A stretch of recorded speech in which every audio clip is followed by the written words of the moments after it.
На Биби! Боби и волшебниот молив. Си беше еднаш едно... Знаете ли што? Да? Не знаете. Си беше еднаш едно момче кое се викаше Боби. Боби, брзиот! Тоа сум јас! Боби е познат фудбалер од шареното мало. Знаете кој е? Уна убави кукички веднаш до големата волшебна шума. Тој ми е прв сосед и најдобар другар. А сега, малку реклами. Боби не само што е познат, туку е и најдобриот фудбалер во малото. Кога Боби ќе даде гол, цело мало се тресе. Глупости, секогаш јас те победил. А и ова не е приказна за фудбал, туку за волшебниот молив. Слушајте внимателно. Еден убав сончев ден, Боби отиде да буричка во својата гаража. Тој често го правеше тоа затоа што гаражата личеше на една огромна пештера со разни скапоценности. Какви се богатство имаше таму. Стари електрични апарати кои Боби ги расклопуваше, стари книги на кои им се восхитуваше. Што ли не? Големиот ловец по скриени богатства влегува во мрачната пештера. Што ли ќе најде таму? Какви опасности го демнат? Тој најде нешто. Што е ова? Па тоа е чиновски молив. Боби навистина најде еден голем шарен молив. А како и секој добар истражувач, тој веднаш мораше да провери како пишува моливот. Го грабна првиот лист хартија што го најде и почна да чкрта по него. Но, во тој миг, моливот се затресе. Што е ова? Чудно. Боби продолжи да чкрта, а моливот овој пат се затресе многу силно. Што се случи? Да не е тоа чуварот на богатството? Некое страшно чудовиште? Продолжи! Само ти продолжи да пишуваш! Кој е? Јас, како не ме знаеш? Джинот од моливот, ако продолжиш да пишуваш, ќе ме ослободиш, па ќе ти исполнам желба. Желба? Желба, каква што сакаш. Еве 2 желби ќе ти исполнам. А не 3? Обично по 3 желби се исполнуваат. 3! Многу работа е тоа. Ама ајде во ред. 3 желби! Боби почна да чкрта со сета сила, а моливот се затресе, подскокна и од него излезе джинот.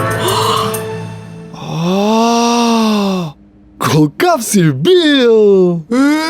Како не, јас сум најмал од сите мои браќа. Затоа постојано ме задеваат и ме затегаат за ушите. Види колка ми се ушите од тегнење. Да, навистина ти се големи. И не само тоа, моите браќа ме ставија во овој молив. Твоите браќа те ставија?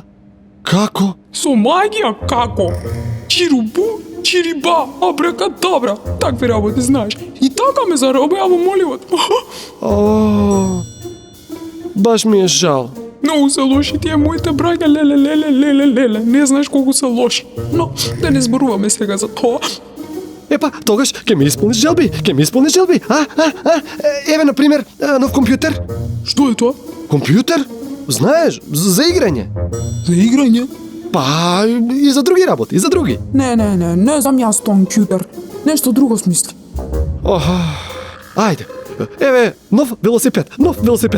5? Велосипед. Прв пат слушам. Кажи нешто што знам. Ајде побрзај со желбите, брзам. Брзаш? Каде брзаш? Па дома.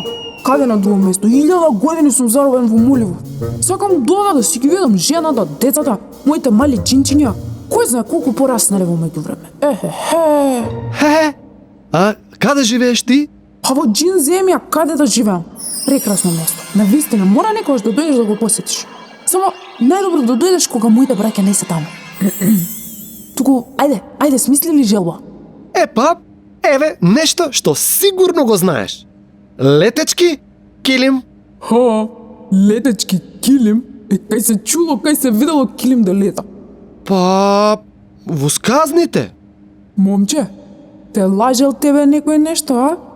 Епа, што можеш да оствариш? Ајде, кажи ми ти. Па, еве, например, мир во светот? Мир во светот. Можеш да го постигнеш тоа? Па, не сум баш сигурен. Што можеш тогаш? Чекај да пробам. Нешто сум зарген во последно време, да ти кажам право. Джину, ти да не ме излажа мене, можеш ли воопшто да исполнуваш ти желби? Не можам. Затоа мојата браќа постојано ми се подсмева. Сакам да си одам дома кај жената Джини, малите Джинџиња. Тогаш, Боби се сожали на Джинот и му рече: Знам. Има една желба што можеш да ми ја исполниш. Има? Да си одиш веднаш дома кај твоите джинчиња. Веднаш, сега. Леле, ај колку убаво, фала ти многу, најмногу. Туку слушај да ти кажам нешто. Овој Моливов, тој не е обичен молив, знаеш? Не? Да, тој е волшебен молив. Знам со сигурност дека можеш да пишуваш со него уште 1000 години и нема да се потроши. Да? Уху! Супер! Фала ти многу, Боби. Одам јас сега, ајде чао. Слушај, ако ти затребам на нешто, не за желба, туку онака да се дружиме, само напиши Джин со моливчето и јас ќе дојдам, важи? Важи! Чао, Джино! Поздрави ги джинчињата! И така, Джинот си отиде дома во Джин земја, а Боби веднаш дојде кај мене и ми раскажа се. Мене ми беше жал што не го запознав Джинот, но јас познавам други Джинови, нели? Овој сигурно има некој далечен роднин. А впрочем, можеби ќе се сретнеме некогаш и со овој Джин во некоја друга сказна? Туку... Мене би дојде време за спиење, а верувам и вам. Добра ноќ, другарчиња! Добра ноќ.